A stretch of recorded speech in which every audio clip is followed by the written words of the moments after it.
अस्सलाम वालेकुम। हमने इनऑर्गेनिक केमिस्ट्री में एसिड बेस एक्विलिब्रियम के लेक्चर स्टार्ट किए हुए हैं। इससे पहले हमने एसिड बेस कॉन्सेप्ट्स को देखा। आज हमने देखना है relative strengths of acid and bases. हम कहते हैं कि कुछ एसिड्स वेरी स्ट्रॉन्ग होते हैं, कुछ वीक होते हैं। From where this concept will come, क्या रीज़न है जो इस एसिड को स्ट्रॉन्ग या बेस मतलब एसिड हम उसके बारे कह सकते हैं कि एसिड स्ट्रॉन्ग एसिड है या वीक एसिड है। तो अगर हम आर्हीनियस और लोरी ब्रॉन्स्टेड की बात करें तो जो इजीली प्रोटॉन प्रोड्यूस कर देता है वो स्ट्रॉन्ग एसिड है, जो इजीली प्रोड्यूस नहीं करता वो वीक एसिड होता है। इसके बाद है strength of acid is measured from its tendency to donate a proton and that of a base from its tendency to accept a proton. Strengths are generally expressed in terms of dissociation constants Ka and pKa values of acids.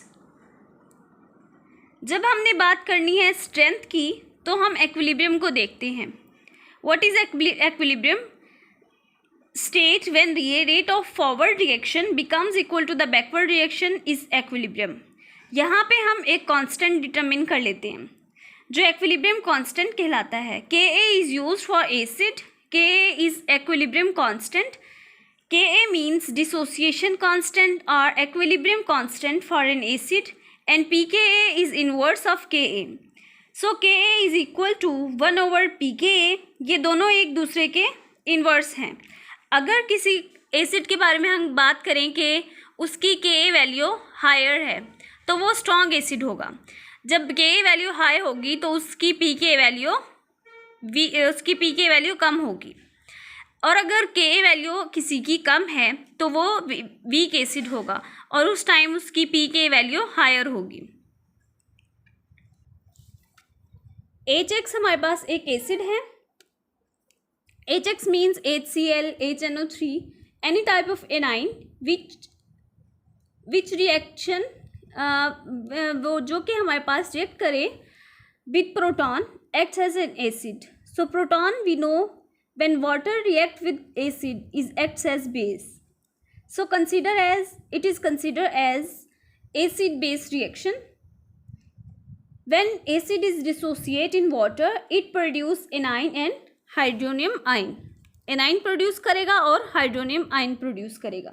So according to law of mass action हमारे पास equation ये हमारे पास आ जाएगा where K is equilibrium constant and the quantities within the square brackets denote molar concentrations and to be more exact thermodynamically activities of the reactants and products as water is always in excess its concentration is constant. Water is N access constant. हमारे पास water जो होता है वो access concentration में होता है, so it will be considered as constant value, so it should be multiplied by equilibrium constant, this become Ka। Equilibrium constant के साथ इसको मल्टीप्लाई करेंगे और ये हमारे पास Ka आ जाएगा। Then K is equal to K जो हमारे पास होगा वो इक्वल हो जाएगा X minus this is A9, A9 के इक्वल हो जाएगा एंड हमारे पास जो प्रोटॉन होगा वो एक्सेप्ट करेगा वाटर प्रोटॉन को एक्सेप्ट करेगा और हमारे पास दे देगा वो हाइड्रोनियम आयन और any type of acid. Hydronium ion water ने प्रोटॉन एक्सेप्ट करके हाइड्रोनियम आयन दे दिया और कोई भी एसिड हमारे पास आ जाएगा। तो हमने किससे स्टार्ट किया था? हमने स्टार्ट किया था बैलेंस्ड केमिकल इक्वेशन से बाय या एसिड डिसोसिएशन से हमने स्टार्ट किया था। यहाँ पे हमने law of mass action apply किया।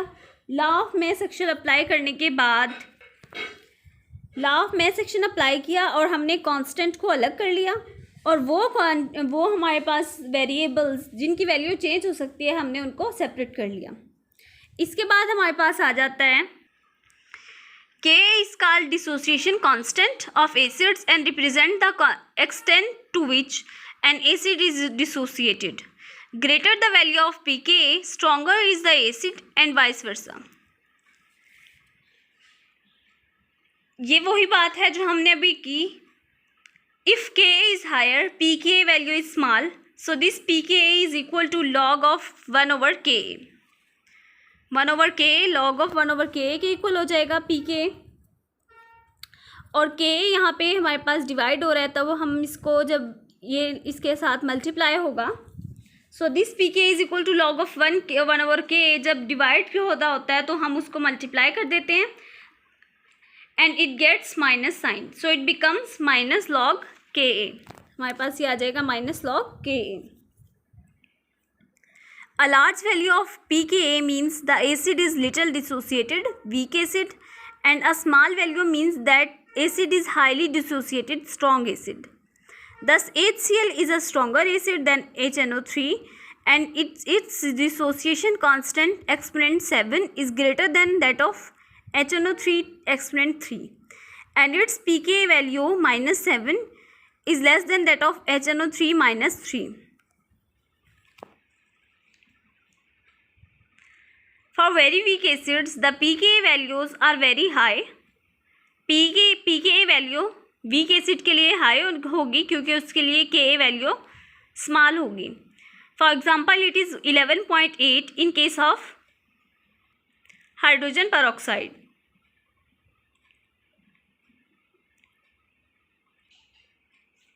This is very important concept. आपको पता होना चाहिए कि वैल्यू ऑफ pKa और Ka वैल्यू में हमारे पास क्या रिलेशनशिप है। The strength of an acid is related to that of its conjugate base. If the acid is strong the conjugate base is weak. For example HCl is strong acid as it has got a great tendency to lose a proton. Its conjugate base Cl minus ion is a weak base as it has got a little tendency to accept a proton. Reverse is true if the conjugate base is strong. ये वही concept है जो हमने लोरे Brønsted में देखा था।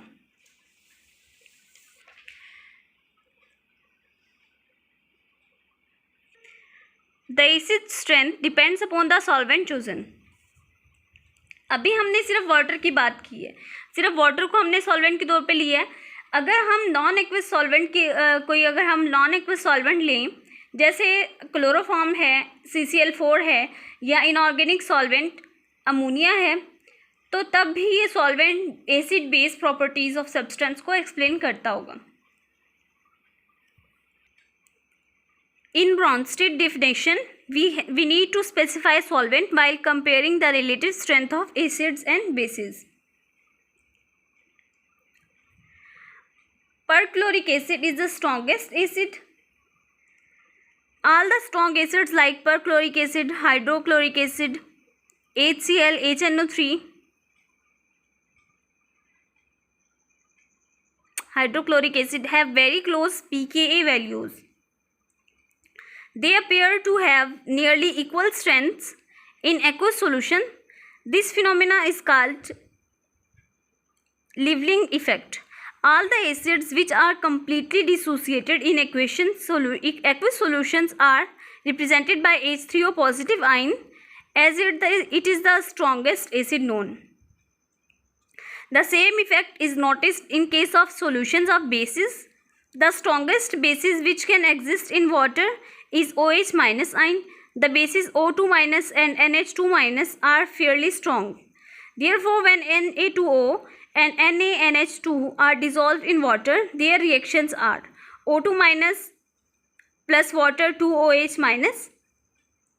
ये हाइड्रोक्सिल आयन दे देगा हमारे पास। NH2 माइनस वाटर के साथ जब रिएक्ट कर रहा है तो NH3 हमारे पास अमोनिया और OH माइनस।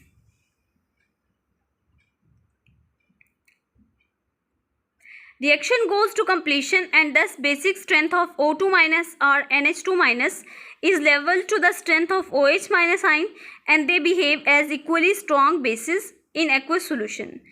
अगर हम डिक्रीजिंग स्ट्रेंथ का ऑर्डर देखें स्ट्रॉन्ग एसिड्स का, तो perchloric acid is the strongest acid, then become hydrochloric acid,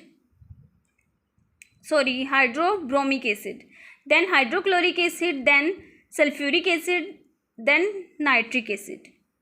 So just have a look on these acids, acid values. यहाँ हमारे पास कुछ एसिड की वैल्यूज़ pK वैल्यूज़ दी हुई हैं। इसके बाद हमारे पास आ जाता है relationship between acid base and oxidation reduction behaviour. This is very important concept, ये आपने हमेशा याद रखना है। आप आगे कहीं भी जाएं, inorganic chemistry, organic chemistry, physical chemistry, जिसमें भी आपने जो भी आप केमिस्ट्री पढ़ें उसमें आपने कॉन्सेप्ट बताना होता है कि there is always a very direct relation between acid base and redox reaction. Hydrogen या प्रोटॉन के एक्सेप्ट करने को हम कहते हैं कि रिडक्शन है, और हाइड्रोजन अगर हमारे पास रिलीज़ हो रहा है तो वो होगा हमारे पास ऑक्सीडेशन।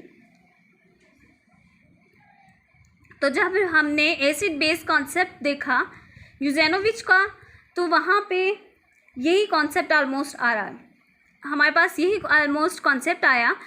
वहाँ पर उन्होंने हाइड्रोजन की जगह पर प्रोटॉन की बात की है। तो बात वही है, ऑक्साइड डोनर या ऑक्साइड एक्सेप्टर, जहाँ हाइड्रोजन रिलीज़ होगा वहाँ ऑटोमेटिकली ऑक्साइड जो होगा वो गेन होगा। तो ये वही कॉन्सेप्ट है।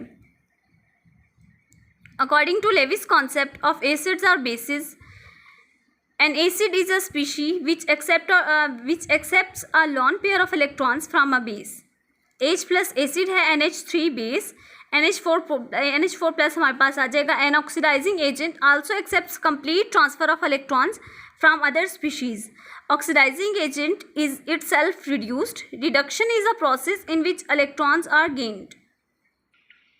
A base donates a pair of electrons to form a coordinate covalent bond. Look at this. A reducing agent also transfers electrons and is oxidized. Oxidation is a process which involves loss of electrons. Zinc यहाँ पे reducing agent है, electron release करेगा, Zn2+ बना देगा। Next हमने देखना है chemical reactivity of acids and bases, types of attacks and displacements. Organic में आपने इलेक्ट्रोफाइल, न्यूक्लियोफाइल का कॉन्सेप्ट देखा होगा। इलेक्ट्रोफाइल की बात करें तो electrophile means affinity and electro means electron.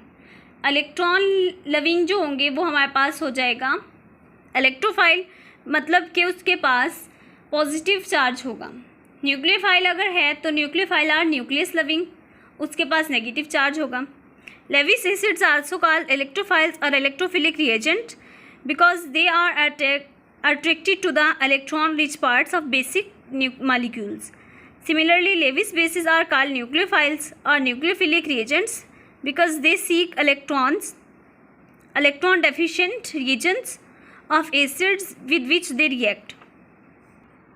A Lewis acid-base reaction may be described as a nucleophilic attack of base on acid or an electrophilic attack of acid on base. सो ये हमने Levi's concept में भी देखा था। Ammonia में जो nitrogen है having electron pair, इसके पास लोन पेयर ऑफ इलेक्ट्रॉन है, नाइट्रोजन के पास लोन पेयर ऑफ इलेक्ट्रॉन है, और it is donated to boron because boron after making 3 bond still electron deficient, it is not following octet rule, इसके पास अभी भी 2 इलेक्ट्रॉन की डेफिशिएंसी है। तो यहाँ पे हमारे पास ये आ जाएगा। In this reaction nitrogen of ammonia has a nucleophilic attack on boron और electrophilic attack of boron on nitrogen. There are many reactions that result in the formation of a new covalent bond and the rupture of an old one. The bond breaking reagent may be either an acids or base. These reactions are called displacement reactions. ये था हमारे पास acidic strength के बारे में और acid base relationship के बारे में था। Acid base relation, acid base and oxidation reduction relation के बारे में था। नेक्स्ट हमने देखना है पीएच कॉन्सेप्ट, पीएच के बारे में हमने डिस्कस करना है।